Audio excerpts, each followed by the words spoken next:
नमस्कार दोस्तों, मैं हूं आपका आध्यात्मिक दोस्त आचार्य मोहित और वेदसार संसार में आपका स्वागत करता हूं। आज का हमारा यह वीडियो योगिनी महादशा के ऊपर आधारित रहेगा। योगिनी महादशा की क्या सच्चाई है, यह कुंडली में किस प्रकार प्रभावित होता है, इसके ऊपर हम बात करेंगे। आज से कई मंथ पहले ही मैंने योगिनी महादशा के ऊपर वीडियो बनाया है, जिसमें योगिनी दशा की गणना किस प्रकार की जाती है और योगिनी महादशा के जो भी सूक्ष्म जानकारियां हैं मैंने उसमें आपको प्रदान किया है। बहुत से लोगों के मन में बहुत सारी कन्फ्यूजन्स रहते हैं कि क्या योगिनी महादशा का सही में जीवन में इतना ज़्यादा प्रभाव होता है जितना विंशोत्तरी महादशा का होता है। योगिनी दशा के फलित होने का क्या क्या क्राइटेरिया है, इन सभी विषयों में अभी लोग कहीं ना कहीं कंफ्यूज्ड हैं, क्योंकि मेरे द्वारा यह जो योगिनी महादशा का वीडियो बनाया गया था, जब मैंने यह वीडियो को लॉन्च किया था तो उस समय शायद पूरे YouTube में योगिनी दशा के ऊपर कोई भी वीडियो प्रेजेंट नहीं था। डेढ़ साल बीत चुके हैं और अभी आप कई सारे वीडियोस योगिनी महादशा के ऊपर देख सकते हैं YouTube में।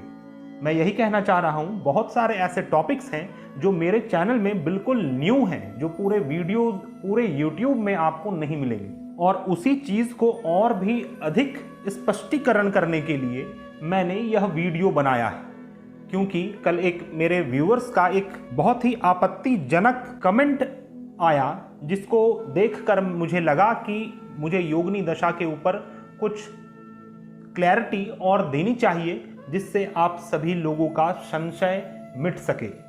वीडियो स्टार्ट करते करते आप सभी से यह अनुरोध है, कृपया वीडियो को पूरा देखें, वीडियो को स्किप ना करें, क्योंकि यह हमारा गारंटी है कि वीडियो के हर मिनट हर पॉइंट्स में आपको कुछ ना कुछ नया सीखने को अवश्य मिलेगा। जो भी हमारे नए व्यूअर्स हैं, कृपया चैनल को सब्सक्राइब करें और इस वीडियो को ज़्यादा से ज़्यादा लाइक और शेयर करें। दोस्तों, ज्योतिष शास्त्र में कुल 8 योगिनियाँ मानी गई हैं। 8 प्रकार के योगिनी की दशा होती है। जिस प्रकार 9 ग्रह हैं और 9 ग्रहों का महादशा आता है, उस प्रकार 8 योगिनियाँ हैं और 8 योगिनियों का महादशा उत्पन्न होता है जीवन में। मैं सीक्वेंस से बोलूँगा, साथ में उस योगिनी के कौन से स्वामी ग्रह हैं उसको भी बतलाऊँगा। जैसे प्रथम योगिनी है मंगला योगिनी, जिसके स्वामी है चंद्रमा। दूसरा है पिंगला, जिसके स्वामी है सूर्य ग्रह। धान्या, जिसके स्वामी है बृहस्पति। चौथा है भ्रामरी योगिनी, जिसके स्वामी है मंगल ग्रह। पांचवा है भद्रिका योगिनी, जिसके स्वामी है बुध ग्रह। छठा है उल्का योगिनी, जिसके स्वामी है शनि ग्रह। सातवां है सिद्धा योगिनी, जिसके स्वामी है शुक्र ग्रह।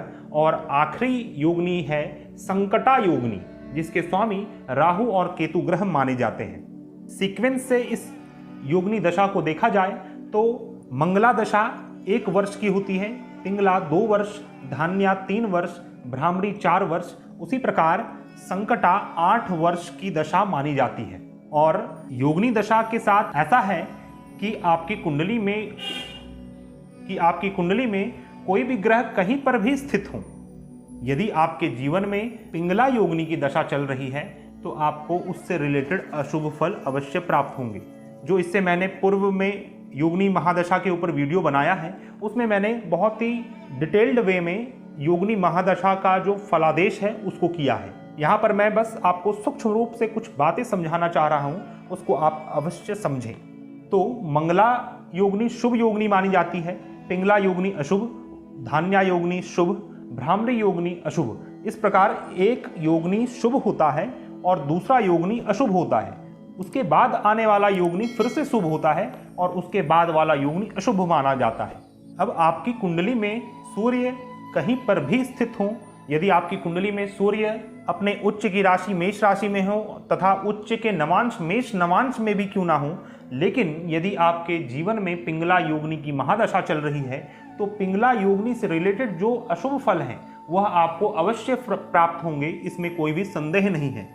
जैसे कुछ फलादेश मैं बतलाता हूँ पिंगला योगिनी के लिए, कि वैसे जातक को जब जिनके भी जीवन में पिंगला योगिनी की महादशा चलती है तो उनको हृदय में रोग, शोक, नाना प्रकार के रोग, कुसंग से शरीर तथा मन में रोग, ज्वर, पित्त, शरीर में विकार, स्त्री पुत्र नौकर को हानि, इस प्रकार का फल उनके जीवन में देखने को मिल सकता है। अब मान लीजिए आपकी कुंडली में सूर्य ग्रह एक योग कारक ग्रह है, साथ ही आपकी कुंडली में उच्च की राशि में स्थित है और सूर्य ग्रह की महादशा में आप चल रहे हैं, तो आपको बहुत ही उत्तम फल सूर्य की महादशा में प्राप्त होगा। लेकिन उसी सूर्य की महादशा में जब भी पिंगला योगिनी की महादशा या अंतरदशा आएगी, तो आप यह नहीं कह सकते कि सूर्य आपकी कुंडली में उच्च के हैं, साथ ही योग कारक हैं, तो आपको उसका अशुभ फल प्राप्त नहीं होगा। अवश्य ही प्राप्त होगा। जो भी हमारे पूर्व के आचार्यों ने बतलाया है इसके फल को, वह अवश्य ही आपको प्राप्त होता है। अब हम उस कमेंट के ऊपर बात करते हैं जिसने मुझे प्रेरित किया कि मुझे यह वीडियो बनाना चाहिए, और मैं इस कमेंट को इसीलिए ले रहा हूं अपने वीडियो में क्योंकि आप सभी को यह जरूरत है कि कृपया अपनी धारणाओं को चेंज करें। मुझे पता है कि अभी कंटेम्प्रेरी वर्ल्ड में क्या चल रहा है, किस प्रकार की धांधली चल रही है, लेकिन मैं आपको यही बतलाना चाहता हूं कि उस प्रकार की चीजें हमारे पास नहीं होती हैं। जो भी चीज आपको प्रोवाइड किया जाता है वो बिल्कुल ऑथेंटिक और शाश्वत ज्ञान रहेगा, क्योंकि अभी कंटेम्प्रेरी मार्केट में कई सारे ऐसे therapy, colour therapy, crystal therapy और भी कई सारे ऐसे अन्य अनेक चीजें आ गई हैं जिसका कहीं पर भी वैदिक ज्योतिष शास्त्र से दूर दूर तक रिश्ता नाता नहीं है, वह बस कॉन्सिक्वेंसेस है। अब मान लीजिए कोई कलर थेरेपी में आप जाते हैं, तो कलर थेरेपी कोई कहीं पर भी आपके शास्त्रों में, ग्रंथों में इसका वर्णन नहीं है कलर थेरेपी का। बस यह उसी आधार पे बनाया गया है कि प्रत्येक ग्रह का जो भी रंग होता है, जो भी कलर होता है, उस आधार पर चीजों को सिंक्रोनाइज करके आपके सामने एक सर्विस को प्रेजेंट किया जाता है, जो कि आपको बहुत ही लुभावना लगे, बहुत ही ज्यादा फैंसी लगे और आप उन चीजों की ओर अट्रैक्ट हो सके। पर दोस्तों, आप सभी से यह अनुरोध है, कृपया अपने पौराणिक शास्त्रों का अध्ययन करें, वैदिक ज्योतिष शास्त्र की ओर मुड़े। यह जो होरा शास्त्र है, जो भी जातक शास्त्र है, इसका उद्गम बहुत ही रिसेंटली हुआ है, अर्थात कि हमारे मॉडर्न सिविलाइजेशन में कुंडली चक्र को देखना प्रारंभ किया गया। नहीं तो इससे पहले क्या था, क्योंकि ज्योतिष शास्त्र को तो वेदांग कहा गया है, वेद का अंग कहा गया है और काल पुरुष का नेत्र कहा गया है ज्योतिष शास्त्र को, अर्थात कि यह बहुत ही पौराणिक और सनातन शास्त्र है। तो इसकी उत्पत्ति ग्रह, नक्षत्र, हवा, पानी, आकाश, अग्नि, इन चीजों से हुआ है। पूर्व के आचार्य, जो भी हमारे ऋषि मुनि थे, वह इन चीजों को बहुत ही सूक्ष्मता से विश्लेषण करके अपने ग्रंथों में उन्होंने रचना किया, अपने ग्रंथों में उन्होंने वर्णन किया। इसलिए हमें जरूरत है कि ज्योतिष शास्त्र का जो भी फंडामेंटल ज्ञान है उस ओर हम बढ़ें, उन चीजों का अध्ययन करें। और मेरा यह पूर्ण विश्वास है कि जब आप वैदिक ज्योतिष शास्त्र के महत्व को समझ जाएंगे तो आप एक्स्ट्रा चीजों में भागना बंद कर देंगे। जो भी चीजें आपको लुभावदार लगती हैं, जो भी चीजें आपको बहुत ही पैशनेटेड लगती हैं, कहीं ना कहीं वह शाश्वत नहीं है, वह आदि अनादि नहीं है। आइए हम उस कमेंट के ऊपर बात करते हैं, क्योंकि बहुत ही जरूरी है उस कमेंट का उत्तर देना, जो कि मैं इस वीडियो के माध्यम से देना चाहता हूं। मैं उन महानुभावों का नाम तो नहीं लेना चाहूंगा, बस आपको यह बतलाना चाहता हूं कि वह कमेंट योगिनी महादशा 8 योगिनी की फलादेश वाली वीडियो में आया है। काफी लंबा उन्होंने कमेंट किया है। कमेंट इस प्रकार है, this video seems to be made for your professional practice. This reveal 2 things. One, that your gyan is limited what the Vedic text say without any practical experience, and 2, you don't have a deep knowledge of astrology. तो मैं आप महानुभाव को बतला दूं, सबसे पहले तो मैं आपसे कुछ प्रश्न पूछना चाहूंगा कि if it seems then how you concluded that 2 things. इसीलिए पहले आप कंफर्म हो जाएं। दूसरी बात, YouTube में जो भी चैनल्स चल रहे हैं, चाहे वो किसी का भी चैनल हो, सिर्फ ज्योतिष फील्ड से नहीं, किसी का भी कोई भी फील्ड से चैनल हो, तो they are professional, they are working for their own livelihood.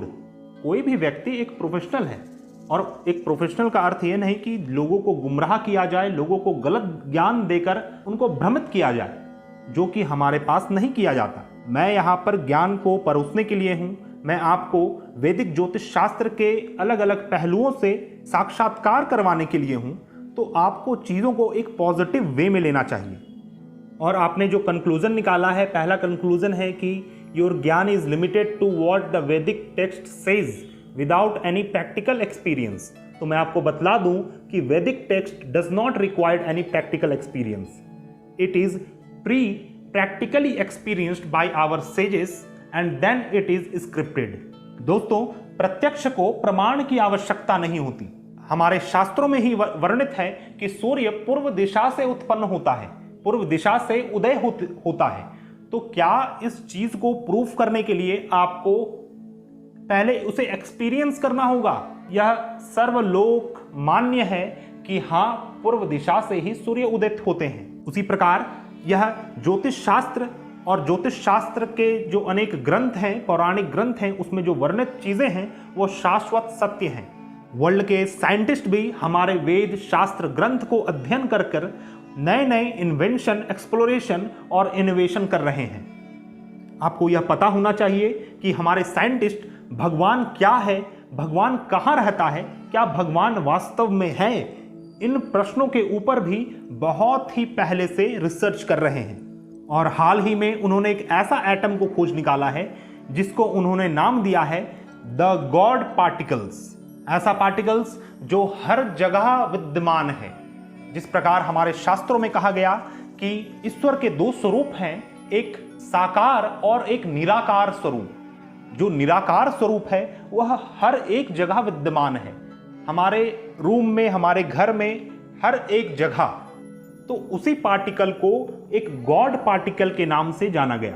तो जो हमारे वैदिक टेक्स्ट हैं उसमें संदेह करने का 1% भी चांस नहीं है, 1% भी जरूरत नहीं है। संदेह वहां पर उत्पन्न होता है जहां पर किसी चीज का प्रमाण नहीं है। लेकिन जो भी अभी तक हमारे साइंटिस्ट ने जो भी रिसर्च किया है, जो भी नया इन्वेंशन किया है, ये सभी चीजें कहीं ना कहीं हमारे वैदिक टेक्स्ट में वर्णित थी।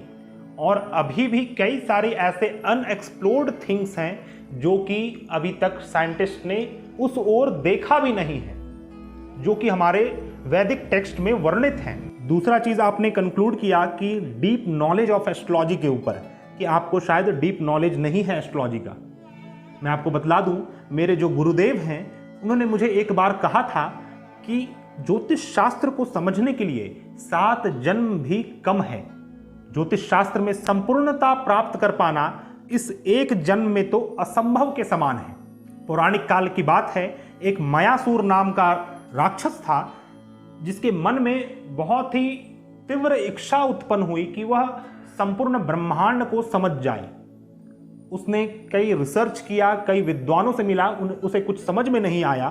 तब उसने सूर्य नारायण का घोर तपस्या किया और सूर्य देव के एक अंश पुरुष ने उसे संपूर्ण ज्योतिष शास्त्र का ज्ञान दिया। और उसी मायासुर ने मायन सिविलाइजेशन की स्थापना की थी। और उस सिविलाइजेशन में हमारे ज्योतिष शास्त्र से ही सब कुछ लेकर निर्माण किया गया।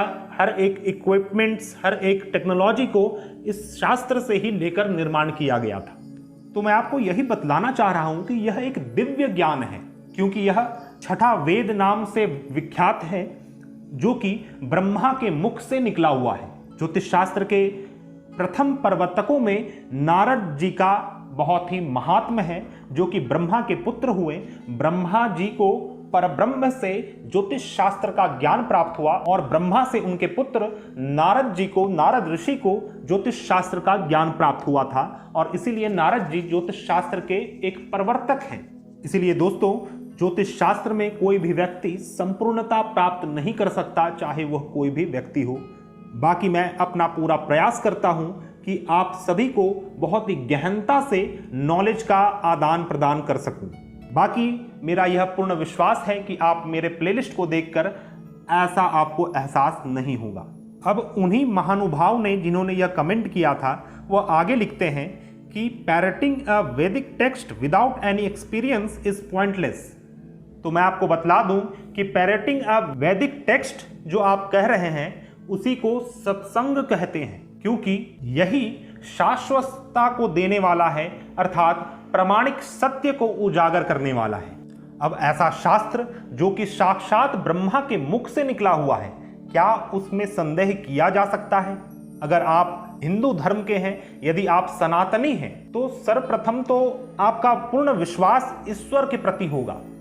और यदि आपका विश्वास ईश्वर के प्रति है तो आपको ज्योतिष शास्त्र में भी संदेह नहीं करना चाहिए, क्योंकि यह साक्षात ब्रह्म से प्राप्त है। जैसे बृहद पराशर होरा शास्त्र ब्रह्मा जी के मुख से प्राप्त हुआ शास्त्र है, जो कि पराशर ऋषि को प्राप्त हुआ था। इसीलिए इसमें संदेह करना अनावश्यक है। आपकी शंकाओं को और भी दूर करते हुए मैं बृहद पराशर होरा शास्त्र के विषय में कुछ बतलाना आपको चाहूंगा। कुछ संवाद है जो कि पराशर ऋषि और उनके शिष्य मैत्रेय के बीच में हुआ था, जिसको मैं आपके सामने समक्ष रखना चाहूंगा।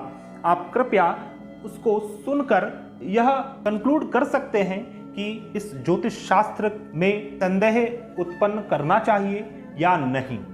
किसी समय की बात है, मैत्रेय जी ने त्रिकालज्ञ अर्थात तीनों काल को जानने वाले महर्षि पराशर के सन्निकट उपस्थित होकर दंडवत प्रणाम करके हाथ जोड़कर पूछा। मैत्रेय उवाच, मैत्रेय जी ने पूछा, हे भगवान, वेदांगों में सर्वोत्तम एवं परम पुण्यदायक ज्योतिष शास्त्र के होरा, गणित और संहिता इस प्रकार 3 स्कंद हैं, उसमें भी होरा शास्त्र सर्वोत्तम है और उसे मैं आपसे सुनना चाहता हूं। हे प्रभु, मुझे सब बतला दीजिए। इस संसार की उत्पत्ति कैसे हुई और प्रलय किस प्रकार होता है, साथ ही आकाशीय स्थित ग्रह गोचर से पृथ्वीवासी जीव जंतु किस प्रकार संबंधित हैं, किस प्रकार प्रभावित होते हैं, इत्यादि सभी बातें विस्तार पूर्वक मुझे अवगत करा दें। यह संवाद बृहद पराशर होरा शास्त्र के रचना काल से जस्ट पहले का है। यह बृहद पराशर होरा शास्त्र पराशर ऋषि के शिष्य मैत्रेय जी के द्वारा रचित है, जिसको उन्होंने पराशर ऋषि के मुखार वृंद से सुनकर स्क्रिप्टेड किया है। मैत्रेय जी के पूर्वोक्त प्रश्न को सुनकर महर्षि पराशर जी ने कहा कि हे ब्राह्मण, लोक कल्याण हेतु आपने उत्तम प्रश्न किया है। आज मैं परब्रह्म परमेश्वर और सरस्वती देवी को तथा जगत को उत्पन्न करने वाले ग्रहों के अधिपति भगवान सूर्य को प्रणाम करके जिस प्रकार ब्रह्मा जी के मुखार विंद से ज्योतिष शास्त्र सुना है, उसी प्रकार कहता हूं। तो दोस्तों, आपने सुना कि ज्योतिष शास्त्र की बृहद पराशर होरा शास्त्र डायरेक्टली भगवान ब्रह्मा से उत्पन्न हुआ है। अब क्या इस शास्त्र में संदेह किया जा सकता है? स्वयं विचार करें।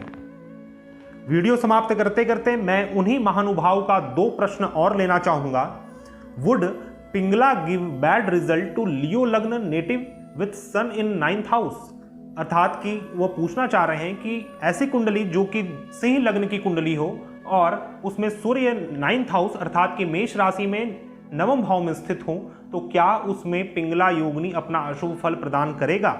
मैं आपको बतला दूं, पिंगला योगिनी के स्वामी सूर्य ग्रह माने गए हैं। यह एक अशुभ योगिनी माना जाता है और इसका अवधि 2 वर्ष का होता है। और आप किसी भी प्रकार की दशा में चल रहे हो, आपकी कुंडली में सूर्य या तो बैड फलप्रद ग्रह हो या फिर गुड फलप्रद ग्रह हो, लेकिन यदि आपके जीवन में पिंगला योगिनी की दशा चल जाती है तो आपको उससे संबंधित जो भी अशुभ फल बतलाए गए हैं शास्त्रों में, उसको अवश्य आपको भोगना पड़ेगा। उससे संबंधित जो उपाय होने चाहिए, उस उपाय को आपको करना चाहिए। कई बार ऐसा देखा गया है कि सूर्य की महादशा सूर्य कुंडली में उच्च के हैं, सूर्य की महादशा चल रही है, साथ ही सूर्य आपके लिए शुभ फलप्रद ग्रह भी हैं, राजयोग कारक ग्रह भी हैं, लेकिन फिर भी पिंगला योगिनी की दशा में उनको कुछ ना कुछ अशुभ फल अवश्य देखने को मिलता है। यहाँ पर और भी कुछ विषमताएं हैं, जैसे कि सिंह लग्न की कुंडली में मान लीजिए सूर्य उच्च के हैं, लेकिन यदि सूर्य 20 से 23.2 डिग्री तक रहते हैं तो सूर्य आपके उच्च के तो रहेंगे ही, लेकिन नवांश कुंडली में नीच के हो जाएंगे, क्योंकि वह तुला नवांश का डिग्री है मेष राशि में। और यदि सूर्य आपकी कुंडली में नीच के भी हैं, नीच के नवांश में हैं, तो इसके अशुभ फल में और अधिक वृद्धि होती है। और यदि सूर्य की स्थिति कुंडली में शुभ है तो पिंगला योगिनी की जो विषमताएं हैं वह थोड़ी कम होती हैं, लेकिन इसे नज़रअंदाज नहीं किया जा सकता कि पिंगला योगिनी का शुभ फल आपको प्राप्त होने लगेगा या फिर पिंगला योगिनी का फल ही आपको प्राप्त नहीं होगा। अगर ऐसा होता तो योगिनी महादशा का कोई प्रयोजन नहीं रह जाएगा, क्योंकि ग्रहों की तो दशा चल ही रही है। तो फिर योगिनी दशा का क्या आवश्यकता है? उसी प्रकार चर दशा की क्या आवश्यकता है यदि हम सिर्फ ग्रहों की ही दशा देख रहे हैं? तो जो भी इंडिविजुअलाइज्ड फॉर्म में दशाएं बनाई गई हैं उन सभी का प्रभाव होता है। उसमें भी विंशोत्तरी दशा का प्रभाव सर्वाधिक माना गया है हमारे युग काल के आधार पर। उसके बाद योगिनी और चर दशा को सेकेंडरी स्टेज में अवश्य अध्ययन करना चाहिए, तभी हम संपूर्ण विश्लेषण कर सकेंगे, पूर्णतया सटीकता तक पहुंच सकेंगे। अब उनका आखिरी प्रश्न था, वुड द रिजल्ट ऑफ उल्का बी बैड फॉर लिब्रा लग्न विथ सैटर्न प्लेस्ड इन लग्न, अर्थात कि तुला लग्न की कुंडली है और उसमें तुला लग्न में ही शनि ग्रह बैठ जाएं तो क्या उल्का का बैड फल मिलेगा? उल्का योगिनी की जो दशा रहेगी उसमें आपको बुरा परिणाम मिलेगा? तो जी हाँ, मिलेगा, बिल्कुल मिलेगा, क्योंकि उल्का योगिनी एक अशुभ योगिनी मानी गई है। उल्का योगिनी का अवधि 6 वर्ष का होता है और इसके स्वामी शनि ग्रह हैं।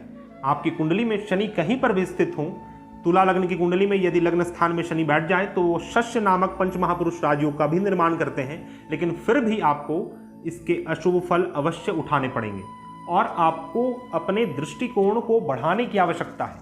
यदि शनि आपके लग्न स्थान में बैठे हैं तो शनि वहां पर, शनि का बिल्कुल अपोजिट डायरेक्शन है, वो पूर्व दिशा शनि का एंटी डायरेक्शन है, तो यहाँ पर स्थान बल भी कम होता है, तो यहाँ पर दिग्बल भी कम होता है। तो कई चीज़ों का बहुत ही सूक्ष्मता से अध्ययन करने के बाद ही हम कुछ कंक्लूड करें तो हमारे लिए अच्छा होगा, नहीं तो यह हमारे अधीरता तथा अज्ञानता को दर्शाता है। दोस्तों, वीडियो समाप्त करते करते यदि आप किसी प्रकार की समस्या से जूझ रहे हैं और उसका समाधान वैदिक ज्योतिष शास्त्र के माध्यम से चाहते हैं तो आप हमारे से कांटेक्ट कर सकते हैं। हमारा कांटेक्ट डिटेल्स आपको मेरे डिस्क्रिप्शन बॉक्स में मिल जाएगा।